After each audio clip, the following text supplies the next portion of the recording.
In the month of November 2025, Taylor's University Promotional Media Workshop students had organized 4 workshops. Now, let's interview people on how they think of them. Stand Out and Shine is a discussion panel with Mr. Oscar and Miss Jess. So, Mr. Oscar Au is the CEO of MSB Global Group, who is also recognized as the youngest CEO of a listed company in Malaysia. He specializes in corporate strategy, brand development, and business innovation. Basically, someone good in branding and brand development. As for the second guest, we have Miss Jess Low, the CEO founder of Job Majestic and JEV Management, aka the Certified HRDF Trainer and Experienced International Career Coach, and for other words, a CV Master. With their background, they strongly encourage us to try out new things and lead our own way to a brighter future, turning our ordinary resume into something magical. Before joining this workshop, I do have some goals that I want to achieve, which is being good at writing CVs, or at least producing a decent CV, and also having confidence in myself when it comes to interviews. And yes, I did achieve those outcomes from the whole event. I learned a few handy tricks after the session, which is the sequence in putting what is important and what is relevant to the job that I'm going to apply. And also, the latest experience and task should be placed on the top, while the oldest one should be placed at the bottom.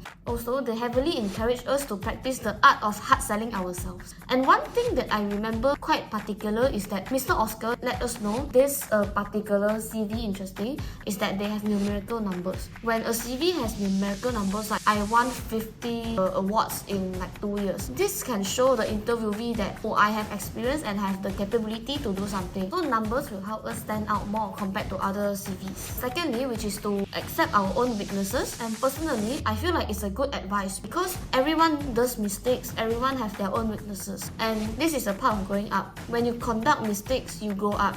So everyone, they don't actually stop growing up. So once you have a mistake, you just need to improve on the mistakes and continue to live your bestest life. Last but not least, having a good profile, as employers might look into your personal social media account to fact check something, and they don't really want to hire people in the shady industry as well. So having a clean profile is something essential when it comes to job search. Yeah. Not to mention, the CV reviewing session really did help me a lot because they really pointed out which is important and which we should change.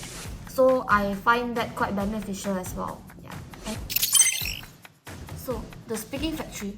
It is a 1-hour talk with MC Xing, who is a professional trilingual host, a HRDC Malaysia accredited trainer, and YMM Public Speaking Club trainer, also the founder of MCV Academy. With someone as experienced as her, I expected the talk to help me better in public speaking and improve on my body posture when it comes to presenting. But after the workshop, I actually learned more than what I expected. This workshop helped me to boost our self-confidence in public speaking and also storytelling skills. This workshop helped me to boost my self-confidence in public speaking and storytelling. And it tells us how every tone, every posture, and every movement direction can portray us in the eyes of the public, and most importantly, improving on public speaking. So after the workshop, I realized that actually when you have confidence, most people won't actually realize your mistake.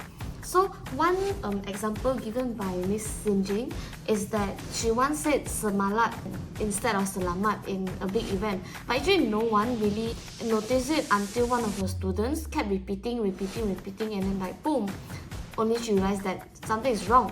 So this helped me realize that language is just for communication. As long as you can successfully communicate something to the other party, it is considered a successful communication. So in my opinion, maybe grammatical error here or there is not really that important. So just be confident. Secondly, the tone of speaking. So in order to grab attention of others, we need to use a more fast-paced tone, but not as in we speak really fast, but in the middle, so that people can understand us clearly. And last but not least, which is stage preference. Body posture, eye contact, and how you speak is very crucial when it comes to presenting. So she taught us how we should really stand and where our hands placement should go and how to deliver the best presentation and speech.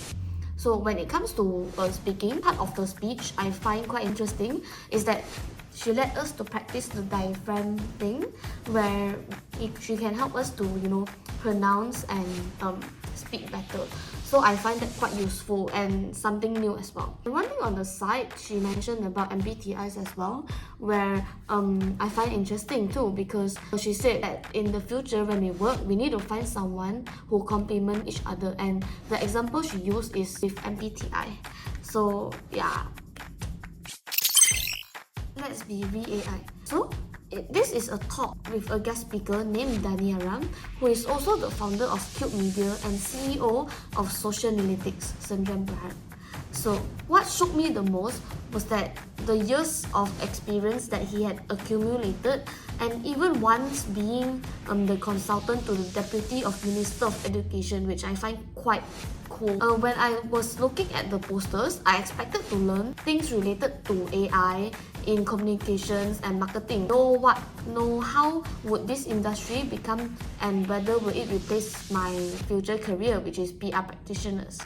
And hoping to for AI hacks to help me with my assignments and any other minor issues that I encounter in life. After the seminar, the thing that I remembered the most would be AI being able to think, learn, and understand. It is not a robot, and it gives intelligent response. And with technology advancements nowadays, knowing the right way to use AI is important, as it helps us to lighten a huge load of our work. And I understand that AI become a big part of communication, even in newspapers, where people accidentally expose themselves of pasting everything in from ChatGPT. And as a PR and marketing person, I understand that AI can help us to think and generate multiple ideas. Be careful with it and not abuse the power of AI. And one of the games conducted also helped me realize that due to AI, people started forgetting where the alphabets on our keyboards are. And I find it kind of concerning because we literally use our keyboards every day. But anyways, I believe that instead of avoiding AI, we should embrace it for a better future. Brand New You BNY is a workshop with the guest speaker of Noreen Rasmin, where she is the TV news anchor and journalist for Media Premier, who is also a Taylorian once, who majored in public relations. So, before the event, I expected to understand the arts of storytelling, improve on image management, and improve on presentation skills, as I believe that presentation skills are crucial in my field of work, which is PR. I learned one thing, which is the just do it attitude. If you want to become a news anchor with a PR degree, you find ways to become one. She also mentioned that connections and networking are really important when it comes to growth, and I really heavily agree with that. Secondly, personal image. When it comes to this topic, she said that personal image is important as it gives people the first impression and it makes yourself memorable to others. Like having a top-notch body language, speaking confidently, and presenting yourself nicely by doing the slightest hair, makeup, and putting on nice outfits. Having a strong start is crucial too, because this way you can show that you are different from others and stand out more. And last but not least, communication is something one has to practice, and it does not come overnight. So being bad at something is just you on the way in being good at something. This kind of encouraged us to keep trying and reminded us that she was once like us, and yeah, it makes me feel that I can become whatever I want one day too. So yeah. So as this workshop is also organized by my group, I would like to touch up on what I learned from it. And first of all, as a PR and marketing student, I learned the process of event planning, and none of my group members are taking events. So I think the most challenging part is asking a bunch of marketing students to hold an event, because we don't really know all the SOPs. But I truly appreciate this opportunity to learn the parts of organizing events. And secondly, as a group leader, I truly understand the importance of effective communication, as needing to communicate with a bunch of peers and delegating tasks might be tiring. So knowing the best way to send out info would be really important. But in the end, it did help me to become a better person although it's really challenging. So that is it for today's interview, and we will see you next time.